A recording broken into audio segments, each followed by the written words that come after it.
अगर आप केटरिंग में सिर्फ मेन्यू कंपेयर कर रहे हो तो आप बिल्कुल गलत कर रहे हो।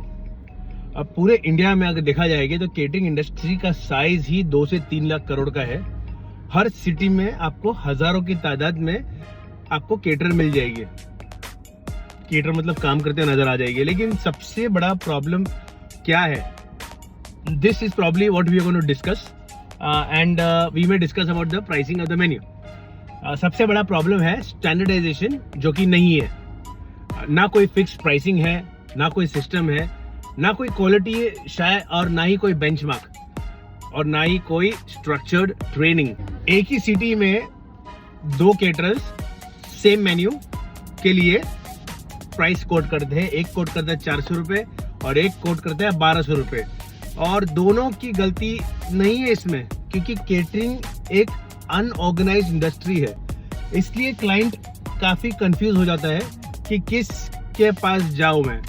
क्लाइंट क्या करता है ना, क्लाइंट लेता है मेन्यू लिस्ट उठाता है और स्टार्टर्स देखता है, मेन कोर्स देखता है, डिजर्ट देखता है, सब सेम है, और फिर भी कंपेयर करता है कि भाई इनका प्राइस ज्यादा है तो इनका प्राइस कम क्यों है।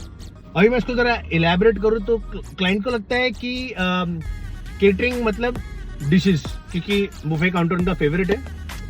लेकिन केटरिंग डिशेस नहीं होता है। केटरिंग एक सिस्टम होता है, जो मैंने आपको काफी सारे वीडियोस में पहले बोला हूं। फॉर एग्जाम्पल, अगर 2 केटरर्स के 2 तरीके की चिकन बिरयानी है, ठीक है, क्लाइंट अज्यूम करता है कि भाई दोनों बिरयानी सेम है, बिरयानी है, बट ग्राउंड पे ये डिफरेंस काफी ह्यूज हो जाता है। क्लाइंट हमेशा मेन्यू कंपेयर करता है, लेकिन एक केटर हमेशा एक प्रोसेस फॉलो करता है उस बिरयानी को बनाने के लिए। सबसे बड़ा डिफरेंस यहां से चालू होता है, रॉ मटेरियल। क्लाइंट को लगता है चिकन बिरयानी मतलब चिकन बिरयानी, लेकिन बैकएंड में डिफरेंस यहां से क्रिएट होती है। If I have to break this down, let's work on the quality of the chicken. जैसे कि for example fresh cut chicken और फ्रोजन कट चिकन में 2 अंतर हो जाती है। उनकी साइज की कंसिस्टेंसी हो जाती है कि एक का साइज बड़ा है, एक का साइज छोटा है। अगर एक केटर जो है, अगर वो कॉस्ट कंट्रोल कर रहा है तो वो चीप सोर्सिंग करेगा, इतना आप समझ लेना।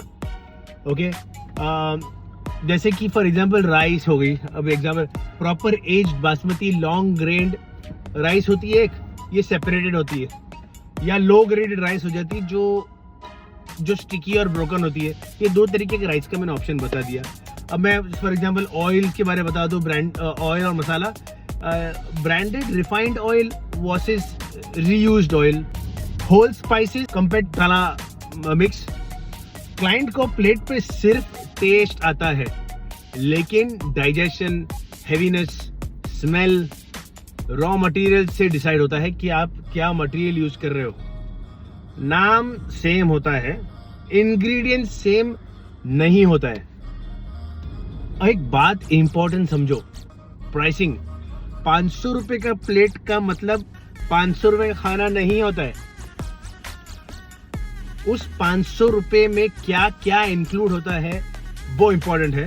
जैसे कि रॉ मटेरियल हो गया, स्टाफ की सैलरी हो गई, किचन का कॉस्ट हो गया, गैस, फ्यूल, ट्रांसपोर्टेशन हो गया, जो ट्रांसपोर्टेशन के लिए सेटअप होता है, इक्विपमेंट जो लगती है उनका सेटअप के लिए लग जाता है, लॉजिस्टिक जो सर्विस के लिए होती है वो, वेस्टेज बहुत बड़ा इंपॉर्टेंट होता है, और केटरर का मार्जिन, उनको उनका प्रॉफिट तो दो, बेचारे इतना मेहनत कर आपके लिए। हर एक केटरर का कॉस्ट स्ट्रक्चर अलग होता है। किसी के पास अपना किचन होता है, और किसी के पास किसी ने जगह रेंट पे ली रखी होती है, किसी के पास ट्रेन स्टाफ होता है, और किसी के पास एक डेली लेबर बुलाना पड़ता है। इसीलिए सेम मेन्यू का कॉस्ट ना नेचुरली वेरी करता है। आप सिर्फ फूड नहीं, पूरा सिस्टम पे कर रहे हो। समझ रहे हो ना? आप फूड नहीं, आप पूरा सिस्टम पे कर रहे हो। आपकी स्टाफ की क्वालिटी की बात बता दो। केटरिंग का एक्सपीरियंस फूड से नहीं होता है, स्टाफ डिसाइड करता है। मैं बोलता था स्टाफ से होता है। बहुत फर्क पड़ता है एक एक्सपीरियंस स्टाफ होने से और एक लोकल लेबर हायर करने से। ओके, एक ट्रेन स्टाफ अच्छे यूनिफॉर्म में, क्लीन हैंडलिंग, गेस्ट इंटरेक्शन, एक डिसिप्लिन फॉलो करता है। ओके, टेम्पररी स्टाफ घर जाने का वेट करता है, नो ट्रेनिंग, उनका कोई कोऑर्डिनेशन नहीं है, कोई हाइजीन लेवल तो बहुत दूर की बात है, साफ सफाई ना, ग्लव्स है, and he not looking right for the food industry. एक सिचुएशन समझ लो, for example if I have to just elaborate staff. एक इवेंट है जिसमें 400 से 500 लोग आए हैं और स्टाफ ही कंफ्यूज हो गए। यहाँ पे फूड परफेक्ट होने के बाद में भी वो एक्सपीरियंस लोगों का डाउन हो जाता है, क्योंकि स्टाफ ही कंफ्यूज्ड है। खाना बहुत अच्छा है लेकिन आ नहीं रहा है। ये है इंडस्ट्री की रियलिटीज। क्लाइंट को लगता है फूड स्लो आ रहा है, एक्चुअली प्रॉब्लम सर्विस में है। खाना ही स्लो आ रहा है, खाना काउंटर से आपके पास में आ रहा है, खाना ठंडा हो रहा है, लाने वाला इंसान उसे ठंडा कर रहा है। ये बहुत ज्यादा इंपॉर्टेंट करता है इस इंडस्ट्री में।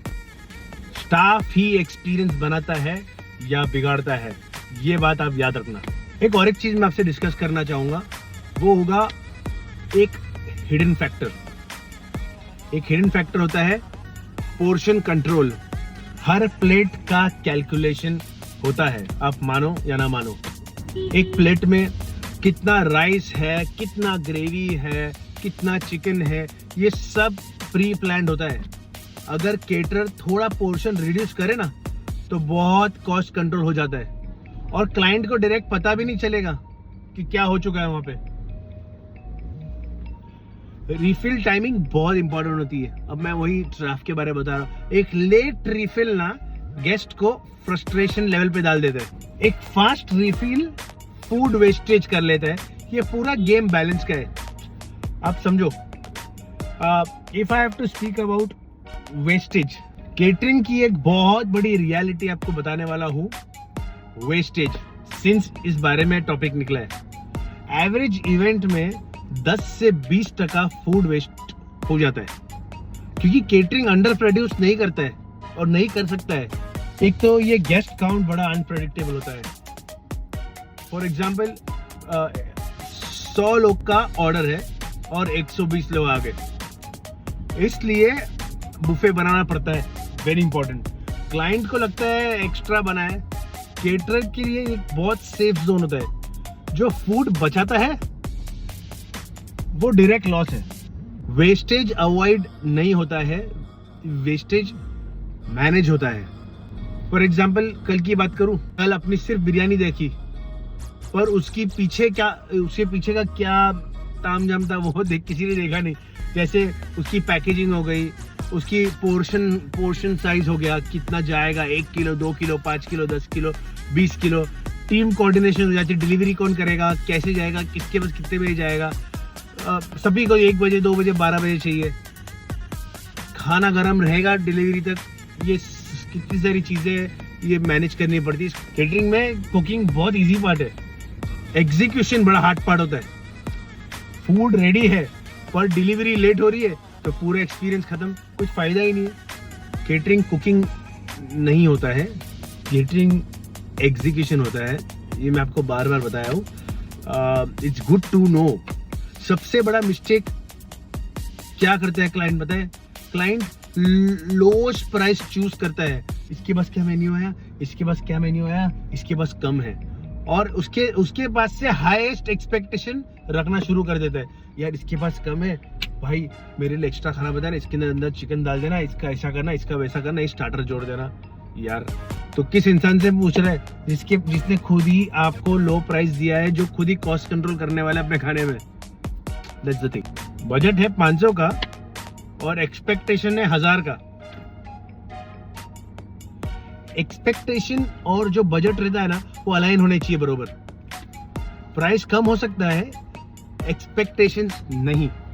लोग समझते हैं कि केटरिंग में बहुत मार्जिन होता है, केटरर ने अपना पैसा बना लिया, लेकिन ऐसा नहीं है। ये ऐसा लोगों का सोचना है। रियलिटी में बहुत सारी चीजें मैटर करती है, जैसे कि food wastage, delay, extra staff, last minute changes.